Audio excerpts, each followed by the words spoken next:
टिकटॉकच्या वेळेस आम्ही first time video call वरती बोललो होतो बर आणि त्यावेळी होतं थोडंफार. त्याच्यानंतर हळूहळू हळूहळू ओळखायला लागलो आम्ही. बर त्याच्यानंतर म्हणजे त्याला एवढं मी समोरून कॅप्चर केलं की काय बोलतात त्याला, नंतर एकदम यायला लागलं ते आतून. त्याचं जे व्हॉइस असेल किंवा त्याचं बोलताना अडकणं असेल, ते सगळं एकदम यायला लागलं. एकदम कार्यदेवा म्हणून फिल्म आली होती. बर तर त्यावेळेस तो प्रमोशन साठी आला होता सातारला. तर त्यावेळेस मी त्याच्यासमोर त्याचा फर्स्ट टाइम व्हॉइस काढला होता आणि तो एवढा खुश झाला होता की त्याच्यानंतर त्याने म्हणजे असं कधी कॉल केला त्याला बोललो भाई संकेत बोलतोय, तर तो म्हणणार की अरे मी मित्रांच्यात बसलोय, एकदा आवाज काढून दाखव ना. पण आई वडिलांना, भावाला, माझ्या आत्याला खूप म्हणजे असं प्राऊड फील होतंय की चलो एवढ्या दिवस कष्ट करतोय तर काहीतरी चीज होते त्याचं. तुषार दादांनी कॉल लावलेला, आपला ठरवून झालेला कॉल, परंतु मला असं वाटलं की खरंच मी सूरजशी बोलतोय आणि भाग्य आहे माझं की आज मी बिग बॉस सारख्या स्पर्धकाशी बोलतोय. म्हणजे असं मला भाग्य वाटलं त्या दिवशी. आणि अक्षरशः पप्पा माझे शेजारी होते, म्हटले सूरजच बोलतोय हा, त्यांना माहित नव्हतं आपला ठरवून झालेला आहे कॉल. तो बच्चे आहे तू, जर मला बोली धोका दिला ना तर सोलं चावांचा पॅटर्न द्या की दे तू खाऊन फटके पोलीस किंवा जेल की बुक किती बोल ए पप्पी आहे हे फोटो काढ आणि कॅप्शन मध्ये दी वाकल्या तिकल्या बाबलीचा हिलवा हिलवा पाला सोलं चावण बिग बॉसच्या घालात चुके का नाही साला मानलं पाहिजे. आणि जे मोठ्या घरचे लोक आहेत ते शो मध्ये जाताना काय काय तयारी करतात, एवढे सँडल्स घेतात, शूज घेतात, चप्पल घेतात किंवा अदर काय गोष्टी असतील कपडे वगैरे.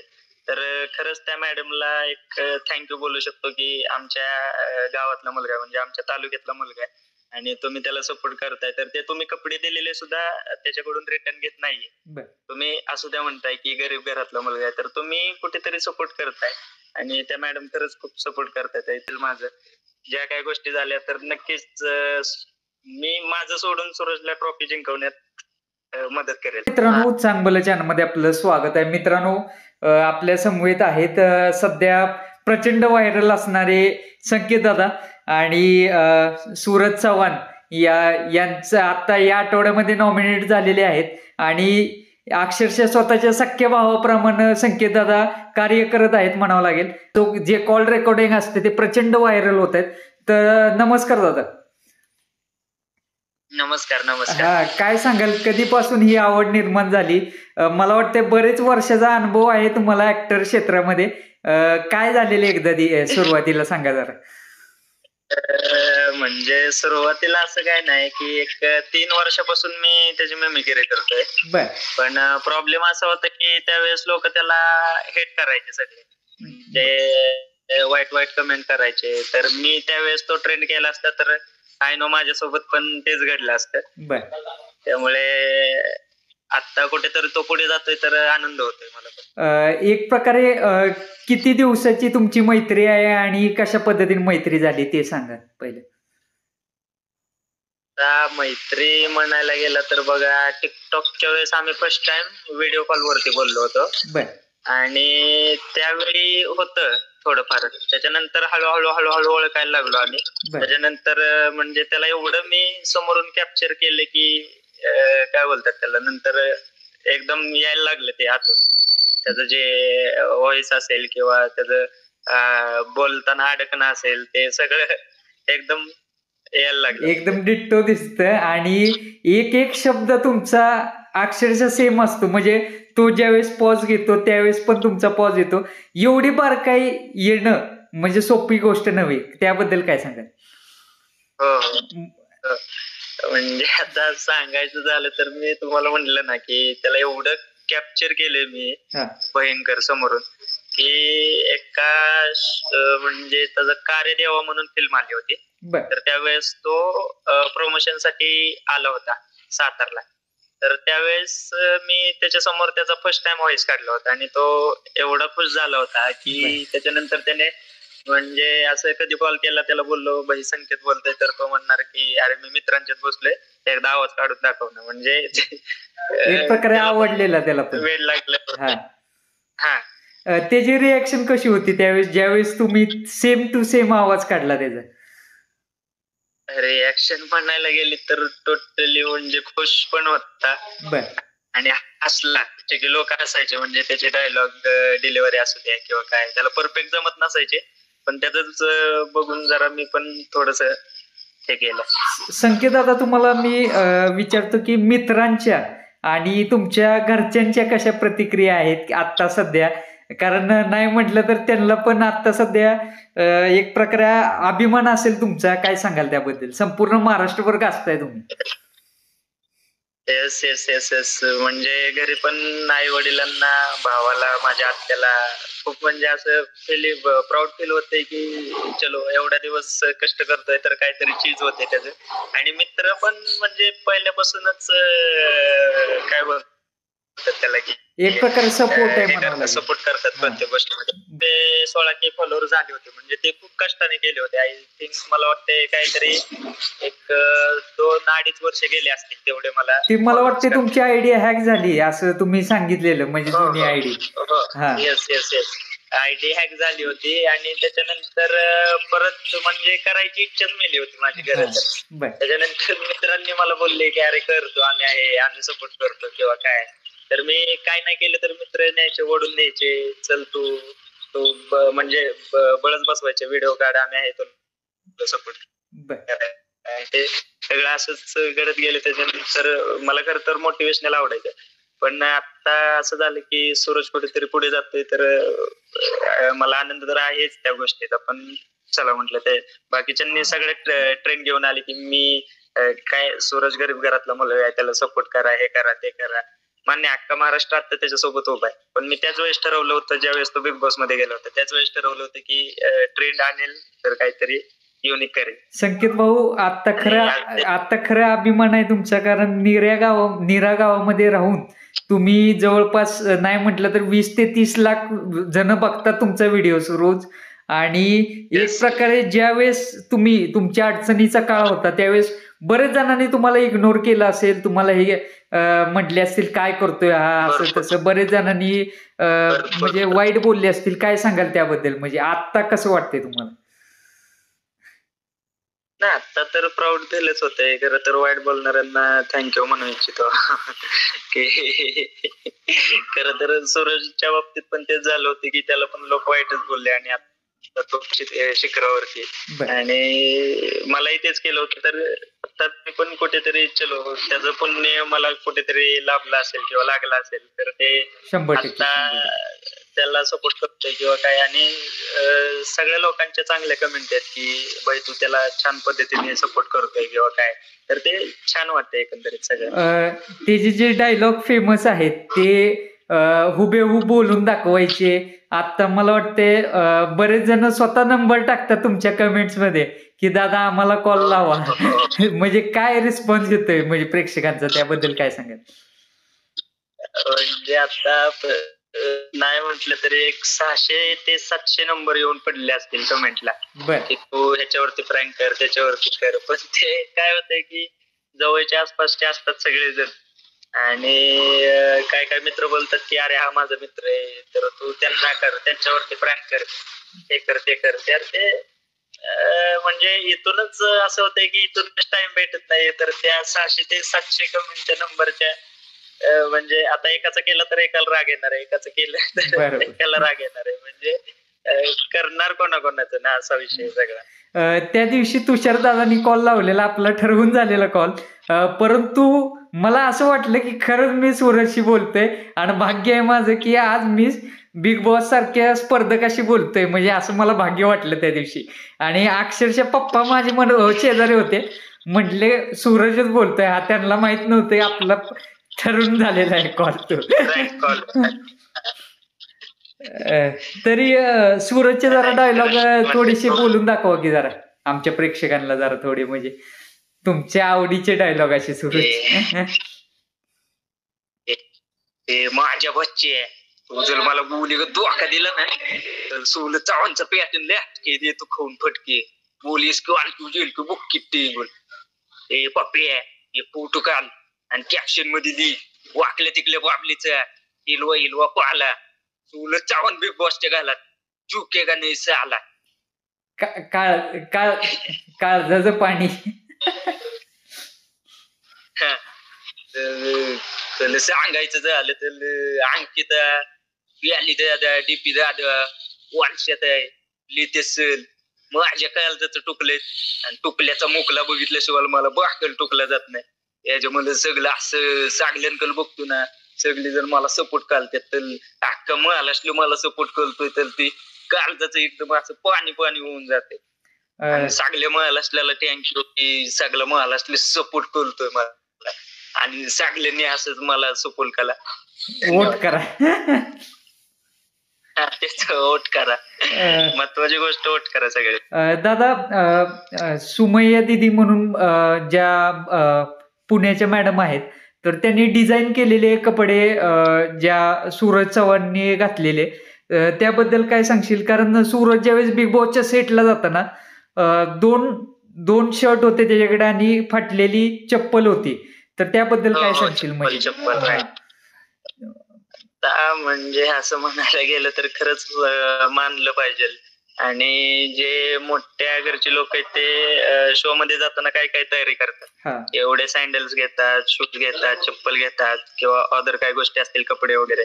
तर खरंच त्या मॅडमला एक थँक्यू बोलू शकतो की आमच्या गावातला मुलगा म्हणजे आमच्या तालुक्यातला मुलगा आहे आणि तुम्ही त्याला सपोर्ट करताय तर ते तुम्ही कपडे दिलेले सुद्धा त्याच्याकडून रिटर्न घेत नाहीये. तुम्ही असू द्या म्हणताय की गरीब घरातला मुलगा आहे तर तुम्ही कुठेतरी सपोर्ट करताय आणि त्या मॅडम खरंच खूप सपोर्ट करतात. तर एकंदरीत छान वाटतात त्या गोष्टी की नक्कीच तो बाहेर आल्यानंतर आम्ही त्याच्यासाठी काहीतरी करू असं प्लॅन आहे माझ्या डोक्यात. पण ते सक्सेस जर झालं तर 100% सांगतो महाराष्ट्र त्याला आणि मला 100% डोक्यावरती उचलून घेणार, एवढा शब्द मी देतो. संकेत दादा, वाईल्ड कार्ड एंट्री असते बिग बॉसची, तुम्हाला पण माहित असेल. तर आम्हाला तुला पाहायला आवडेल बिग बॉसच्या सेटवर, म्हणजे 2 सूरज चव्हाण सारखे आवाज आम्हाला दिसतील सेटवर. काय इच्छा आहे का बिग बॉस मध्ये जायची? 100%. म्हणजे जर असा चान्स जर भेटला तर एक डोक्यात गोष्ट आहे की सिस्टम फाड देंगे. 100%. म्हणजे सूरजला सपोर्ट करत करत जरी मला एंट्री दिली किंवा त्या काही जर गोष्टी झाल्या म्हणजे काय बोलतात त्याला, जर नशीब असेल माझं, ज्या काही गोष्टी झाल्या तर नक्कीच मी माझं सोडून सूरजला ट्रॉफी जिंकवण्यात मदत करेल. मला तो कुठेतरी पुढे हवाय. नक्कीच दादा, यश मिळेल तुला. आणि त्या दिवशी मला वाईट वाटलं परवा भाऊच्या धक्क्यावर. मला वाटले रितेश दादा कुठेतरी तुमचा पण व्हिडिओ लावतील, म्हणजे जे रील्सचे व्हिडिओ लावलेले ते वाटलेलं मला कुठेतरी तुमचा व्हिडिओ लावतील असं. नाही मलाही वाटलं होतं कुठेतरी. म्हणजे मला एका मित्राचा कॉल आला की अरे व्हिडिओ म्हणजे रील्स वगैरे व्हायरल झालेले ते दाखवायचे चालू आहे. तर मी घरी नाही गेलो की म्हणजे चलो दाखवतील म्हणून मी इथेच बसलो. पण नंतर कळलं की नाही दाखवलं. चल मग त्या गोष्टीसाठी अजून पण संयम ठेवलाय की दाखवतील आणि अशी आशा करतो की तुम्ही नक्कीच टीव्हीवर 100% दिसणार. आनंद होईल खरं तर. सूरज म्हणजे भले वाईल्ड कार्ड मध्ये एंट्री भेटो अगर नाही भेटो, पण ते तिथं ज्या वेळेस मी दिसेल स्क्रीन वरती तर सूरज लगेच सांगेल की आवाज कोणाचा आहे किंवा कोणी काढलाय. बघितलं नक्कीच सांगेल की संकेत आहे म्हणून. संकेत दादा, आता 20,000 फॉलोअर्स झाले तुमचे, त्याबद्दल अभिनंदन तुमचं. सर्व मित्रांनी पण भरपूर सपोर्ट केला तुम्हाला आणि प्रेक्षक पण करतात. सर्व मित्रांनी म्हणण्यापेक्षा प्रेक्षकांनी पण भरपूर सपोर्ट केला आणि मित्रांचा तर ऑलरेडी सपोर्ट आहेच आपल्याला, तर काय विषय नाही. म्हणजे आता भवितव्य कशा पद्धतीने बघताय? एक मोठे चित्रपट किंवा वेब सिरीज वगैरे काय डोक्यामध्ये आहेत का? म्हणजे आता सध्या तरी म्हणजे वेब सिरीज वगैरे केलेले आहेत आपण याच्या अगोदर. मला वाटतं 1-2 वर्ष झाले असतील. सध्या तरी मी कॅमेरा समोर उभा नाही आणि इच्छा खूप आहे आतून. ज्यावेळेस बाकीच्यांना पुढे जाताना बघतोय तर माझा आता सध्या बिझनेस चालू असल्यामुळे मला कुठे जाता येत नाहीये. तर नक्कीच कुठेतरी संधी भेटेल तर त्या संधीचं नक्कीच सोनं करून टाकेल, एवढं तर मला माहिती. म्हणजे स्वतःवरती अजून पण एक कॉन्फिडन्स आहे की मी त्या गोष्टी करू शकतो. म्हणजे 2 वर्षापूर्वी एक वेब सिरीज केली होती बैलगाडा नावाची, बैलगाडा एक आतून नातं.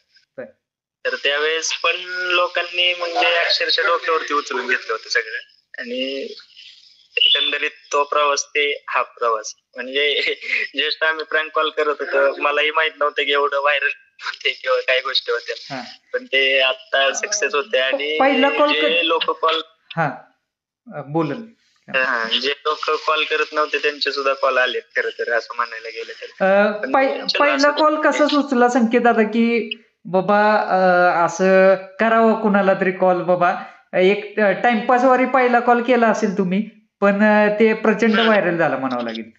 कधी सुचलं म्हणजे असं करावं असं कॉल? असं नाईटला जस्ट मित्र कंपनी आम्ही सगळेजण बसलो होतो, त्यातल्या 2-3 जणांना कॉल केले, पण त्यांचं काय थोडस म्हणजे एक जण डिरेक्टली बोलला की अरे मी तुला लाईव्ह बघतोय आणि तू कुठून मला कॉल केलायस. तर असं काहीतरी झालं आणि मला ते एकदम बोलायचं म्हणजे सुचलं नाही खरं तर. आणि त्याच्यानंतर एक मित्र बोलला की एक जण आहे तो फसू शकतो, तो सूरज चव्हाणचा खूप मोठा फॅन आहे. केला तर तो हँग पडला की म्हटलं अरे तू खरंच सूरज चव्हाण बोलतोयस का? म्हटलं दादा खरंच सूरज चव्हाण बोलतोय मी. आणि तो खुश झाला, म्हटलं बिंदास नडा, बिंदास खेळा.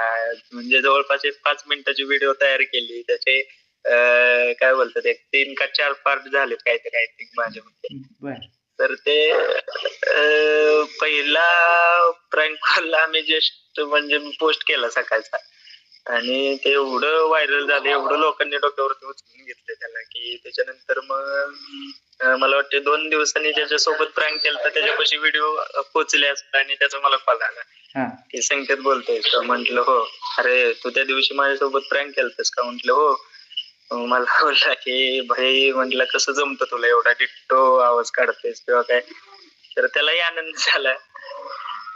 जर बिग बॉसच्या सेट मध्ये गेलास तर सर्वात मोठा म्हणजे एक टफ कॉम्पिटिटर काय कोण वाटतंय तुला? म्हणजे असं म्हणजे खरंच कॉम्पिटिशन देऊ शकतो तुला असं कॉम्पिटिशन? म्हणजे कॉम्पिटिशन वाले तर सगळेच आहेत. कसं आहे, सगळेच आहेत. टास्क दिला तर प्रत्येक जण आपापल्या पद्धतीने खेळतो किंवा काही काही जणांना समजून सांगायला लागतो. तर नक्कीच म्हणजे मला दिलं तर मी काहीतरी करून दाखवेल म्हणजे एवढा कॉन्फिडन्स आहे माझ्यावर. 100% लोकांना एक हसून किंवा काही गोष्टी करून त्या सगळ्या मॅनेज करून, म्हणजे तुम्हाला म्हणलं ना मागाशी म्हणल्याप्रमाणे की सिस्टीम फाड देंगे. तुमचं बिझनेस काय आहे? तुम्ही हे तुमची हॉबी झाली म्हणावं लागेल. हे जे करताय तुम्ही म्हणजे तुमची एक प्रकारची आवड आहे कुठेतरी सिरीज मध्ये, वेब सिरीज मध्ये काम करणं किंवा सोशल मीडिया वगैरे. बिझनेस काय आहे तुमचा म्हणजे असं? आपला पेपर बॅगचा बिझनेस आहे. बिझनेसचं नाव आहे केअर बॅग हाऊस, आणि तो आता सध्या माळेगावात चालू आहे, बारामती माळेगाव मध्ये. दादा लवकरच आम्हाला तुम्हाला मोठ्या पडद्यावर पाहायला आवडेल आणि चित्रपटामध्ये पण नक्कीच दिसाल असं आशा करतो. आणि आहे का प्लॅनिंग वगैरे आहे काय? हो म्हणजे आहे तसं, पण अजून तरी काही गोष्टी गुपित आहेत, काही गोष्टी ओपन करायच्या, पण त्याला अजून टाइमिंग आहे. सो बघूया. अपॉर्च्युनिटी आलेल्या आहेत भरपूर म्हणावं लागतील. सुरुवात काही गोष्टी आहेत गुपित, काढूया बाहेर थोड्या दिवसांनी जरा. चालतंय संकेता, आपला वेळ दिल्याबद्दल धन्यवाद. आणि फॅन्सला आता सूरज सध्या इलिमिनेशनच्या राऊंड मध्ये, फॅन्सला काय सांगशील? शेवटचा प्रश्न विचारतो तू. तर फॅन्सला एवढं सांगेल की आतापर्यंत सगळ्यांनी भरपूर सपोर्ट केलाय त्याला. आणि म्हणजे मी व्हिडिओ बनवत होतो त्यावेळेस 1-2 जणांची कमेंट अशी पण आली होती की अरे सूरजला निम्म्यापेक्षा जास्त वोट तुझ्यामुळेच भेटतात. तर आज मलाही कुठेतरी अभिमान वाटतोय की तो आत्महत्या त्याच्या डायलॉगची कमी मी कुठेतरी बाहेर भरून काढतोय. 100%. आणि नक्कीच त्याच्या फॅन्स लोकांना सांगेल किंवा संपूर्ण महाराष्ट्राला प्रेक्षकांना सांगेल की नक्कीच वोट करा. आणि सूरज चव्हाणला त्याला गेम कळत नसू द्या, त्याला समजून सांगितल्यावरती सगळं कळतं आहे का. तर मग नक्कीच इच्छा आहे की महाराष्ट्र आताही सपोर्ट करतोय, इथून पुढे त्याला नक्कीच सपोर्ट करत राहील. म्हणजे जेवढ्या लोकांनी हेट केलं तर त्याच्यापेक्षा डबल लोक त्याला सपोर्ट करतात ते. तर छान वाटतंय. आणि नक्की सूरज भाऊ, तुझ्याकडे बघून करत प्राऊड फिलिंग होतं, कारण सोशल मीडियाचं वर जाण्याचं दुखणं मला पण माहिती आहे. मी 2.5 वर्ष सोशल मीडियावर आहे आणि त्यामध्ये तुम्हाला आता सक्सेस मिळते. खरं बरं वाटतंय. एक मराठी मुलगा कुठेतरी पुढे चाललाय आणि संपूर्ण महाराष्ट्रभर नाव करतोय. आणि नक्कीच तुमचा आदर्श 100% यंग पिढी घेईल आणि असंच यश मिळवत राहील. आणि तुम्हाला नक्कीच आम्हाला वाईल्ड कार्ड एंट्री मध्ये पाहायला आवडेल बिग बॉस मध्ये. झालं नशिबाने तर 100%च सगळं म्हणजे खाऊन टाकेल तिथे गेल्यावर. गुढीगत काम होईल सगळे. हा गुढीगत डायरेक्ट सगळ्यांना. चालतंय संकेत दादा, आपला वेळ दिल्याबद्दल धन्यवाद. आपण आता थकून आलेला आहात बारामतीसनं दिवसभर काम करून, तरी सुद्धा आम्हाला एक 10 मिनिटाचा वेळ दिल्याबद्दल धन्यवाद. Yes yes yes, thank you. तुम्हालाही शुभेच्छा, तुमच्या चॅनल साठी शुभेच्छा, पुढील वाटचालीस तुम्हाला पण शुभेच्छा. आणि तुम्ही ज्या सिरीजवर काम केले त्या क्षेत्रातच आम्ही आता काम करतोय 2.5 वर्ष झालं. आणि त्याला म्हणजे बैलगाडी मालकांसाठी काय सांगशील? म्हणजे एक पोटच्या लेकराप्रमाणे आपल्या बैलाला जपतात, ते स्वतः जवळून पाहिले, तू काय सांगशील त्याबद्दल? म्हणजे आता खरं तर मला ते जपणं माहित नव्हतं की म्हणजे ज्यावेळेस मी फर्स्ट टाइम वेब सिरीज करत होतो ती, आणि खरंच म्हणजे जाणवलं त्यावेळेस करताना की ज्यांच्या घरी आम्ही शूटिंग वगैरे करायचो ना, तर ते बैलांना एवढा जीव, म्हणजे स्वतःच्या मुलापेक्षा स्वतःच्या मुलावरती जेवढा जीव नसेल ना, तर तो त्यावेळेस मला कळाले की बैलांवरचं प्रेम काय आहे लोकांच्या मनात, किंवा कोणत्या पद्धतीने त्यांना जपू शकतात. एक वेळ स्वतःचा जीव सोडून देतील पण तो सुटणार नाही. म्हणजे काहीतरी असंच आहे की भरपूर लोक असे बघितले की काय बोलतात त्याला की म्हणजे स्वतःच्या मुलापेक्षा जास्त जीव ते बैला पोटी लावणार, बैलासाठी काय पण.